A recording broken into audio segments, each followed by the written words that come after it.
Welcome to Drawliper channel, and in today's video I'm going to show you how to change font style in your Samsung Galaxy A16 phone. Now the first thing you have to do is swipe from top to bottom and then tap on this gear icon to open up your settings app. Now from here scroll down and then go to display option. After that scroll down again and here you can see font size and style option, then just tap here. After that go to font style and that's it. Now from here you can change your font style. Here you can see 6 options and you can choose any font style as you like. Also if you want to download more font style, just tap on download fonts.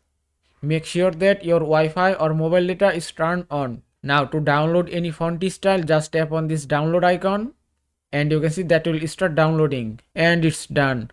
And then if you want to set this font style, just select it. And that's it. You can see in my font style has been changed successfully.